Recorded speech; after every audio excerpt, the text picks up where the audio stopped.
It is possible to create some really beautiful, vibrant drawings with coloured pencils, but I do frequently hear people struggling to get that depth into their drawings. So in this video today, I want to show you how I create depth in my drawings and the main things I'm generally thinking about in every picture. So I think it'll be easiest if I start off by talking about those key techniques, those key things I'm thinking about, and then I can show you that in practice by drawing this slice of cherry pie. So the number one most important thing I'm doing in every single drawing is building up contrast. I want to make sure that I have some really clear lights, midtones, and dark colors, particularly focusing on getting those darks as dark as I can within what I can see in the reference photo. If I don't do this, the drawing will end up looking flat. You might expect that to create a really vibrant, rich drawing, you need to be adding really bright colors, but it does ultimately all come down to contrast. So I'll show you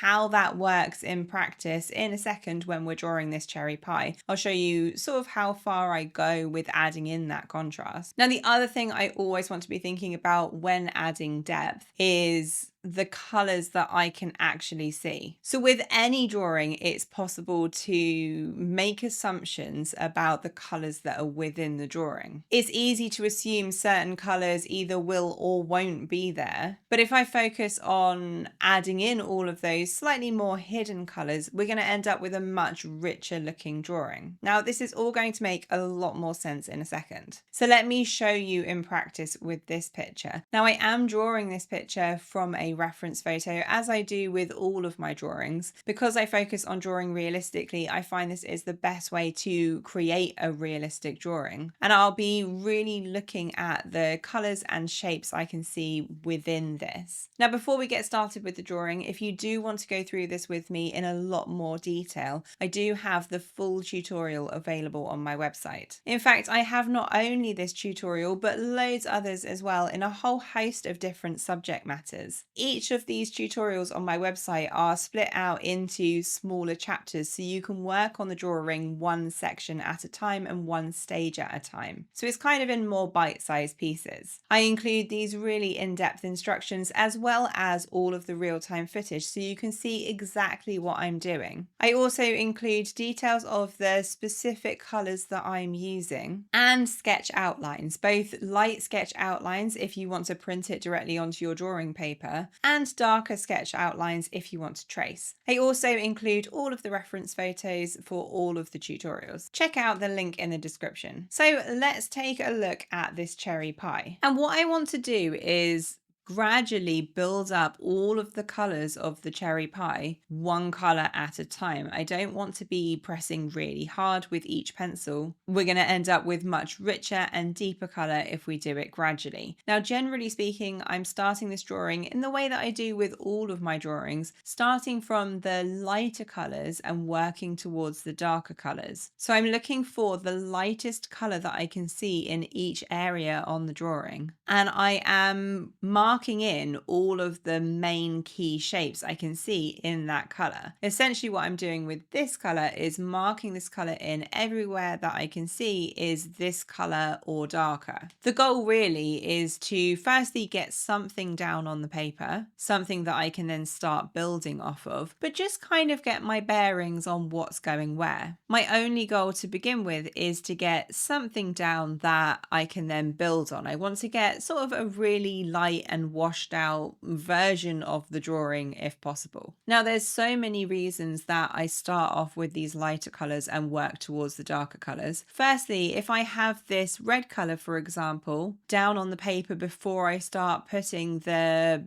darker colors, the dark browns, the blacks over the top of it, I do feel it ends up looking much more vibrant and much richer. I also find that it's just a very forgiving way to draw. If I go in really hard hard with one of the dark pencils to begin with, not only is it, in my opinion, not going to look as rich, but also I would just really be committed to putting that color in that place. Where I'm starting with the lighter colors, if I need to change any of the shapes within the pie, it's going to be much easier to do that because I can go over the top of it with a darker color. Now, this is essentially building up layers of the colored pencil. This is layering. You'll hear me talk a lot about layering. Because I'm going to be building a lot of colors over the top of this, I do want to be pressing really nice and lightly so that I am able to put more colors over. So you can see I've already got something that looks roughly like a pie. It's obviously not looking very rich. It's not looking particularly interesting or accurate at the moment, but I can just keep working through the colors. So I can move on to the lightest color I can see on the cream on the top. So this is a very light gray. And then I can start marking in the main shapes I can see within the pie filling with a slightly darker, richer red. And I'm literally just approaching this like it is a series of shapes. I'm not trying to draw pie filling because I think that would be really tricky. I'm just drawing the shapes that I can see within the reference photo, and that's it. So I've gone from the lightest colors towards kind of the mid-tone, and you can see I've got most of those key shapes marked in, but I do want to keep going. So you can see I'm marking in some of the mid-tone colors on the pastry now as well. I wouldn't say at this point I'm using any what I would call obscure colors. I'm just going for the most obvious colors I can see in each section, working from those lighter colors towards the darker colors. So I can go through and add a slightly darker grey on the cream, for example, add in those shapes in a slightly more detailed way. And then I can start working my way towards these darker colours. So here I'm using, this is the darkest brown that's in my set, but I don't think it is a particularly dark brown. This is walnut brown. So it is a pretty dark brown, but I will need to add a darker colour over the top of this to really get that depth and that contrast. I feel like where this drawing is at this point is where I find a lot of people tend to stop, but we need to add a lot more contrast in from here. So in fact, I'm going to use the black pencil at this point to really get those darkest colors, or any color that needs to be darker than the walnut brown is on its own, that bit darker. Now I do often find it can look a bit harsh putting black down just on its own. So we will be adding a lot of other colors over the top of this, but I particularly need the contrast that the black can create. So now it's at this point, once I've built up the main initial contrast, that I can start thinking about some of the less obvious colors. So what I want to be doing is always comparing my drawing to the reference photo and thinking about the most obvious color that's missing. So actually the pastry at this point isn't looking vibrant enough, so I can really brighten up that pastry with this yellow.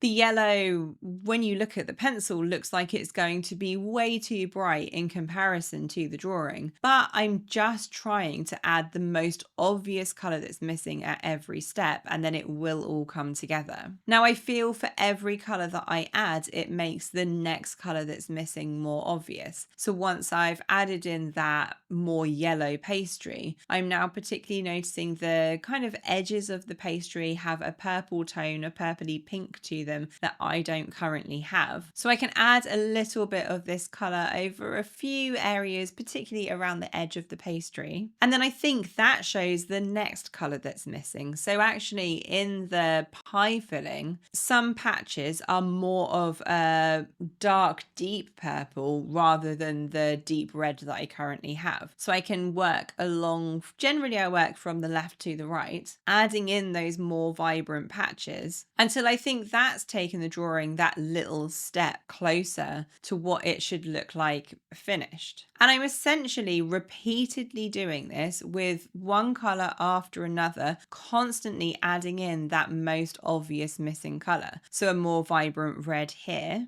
and then moving on to a darker and richer red. And you can see how it's gradually building up. But one thing I would say is that it builds up for longer than you might think. If you want to have those really rich, deep drawings, you have to build a really good amount of the color. So I'm adding now some lighter pink to some of the lighter areas where I think they're looking a little bit patchy, but I don't want it to be really vibrant. And then that shows me that some of the pastry isn't looking quite dark enough and it looks quite washed out really. And then at this point, I've built up so much color on the pie filling that all of the black and brown that I added in looks a bit lost. So I feel like I've lost some of that contrast, which, as I mentioned, is the most important thing. So I'm using the walnut brown to go back over this, and I'm going over not only the pie filling, but the whole drawing again to re-brighten up all of those darkest areas. And then actually I need to be doing exactly the same with the black. Once again, it's still not dark enough. And actually, even when I get to this point, I'm still a fair way away from the finished drawing. It's obviously looking pretty good at this point, but I want to keep building up those colors. Now, it's at this point that I start really adding in some of the more obscure colors. So for example, on a surprising amount, I would say, of the pie filling, there is quite a lot of a dark gray. You wouldn't expect a dark gray to be within this pie filling, but my rule is always, if I can see it, I can draw it. So I'm going to add this in, and you can see how much more interesting and more realistic that's already making that filling look. I can also add in some more of that bright yellow that we used towards the beginning and just keep going. If I keep going until I get to the point that I don't really think there's any differences between that drawing and that reference photo, that's where I want to get to. I'm going to add some of this grey also on the pastry. Some of the particularly patches of light have a little hint of grey, and you just have to trust what you're seeing. And some of the pastry has a reasonable amount of pink on it, which you also wouldn't expect. And I'm just building up colours and patches like this over and over again, one light layer at a time. But ultimately, I would say it all comes down to the contrast, getting that contrast marked in enough repeatedly as well. You'll see I did, and adding in all of those less obvious and slightly confusing colors. Now this all links into layering and building up the pencil nice and gradually, which, as I mentioned, is one of the key fundamental skills of every single one of my drawings. Now if you do want to go through the layering process more thoroughly, check out this video here. And don't forget, if you want to go through this cherry pie in a lot more detail, I do have the full tutorial available on my website. Happy drawing, guys, and I'll see you in the next one.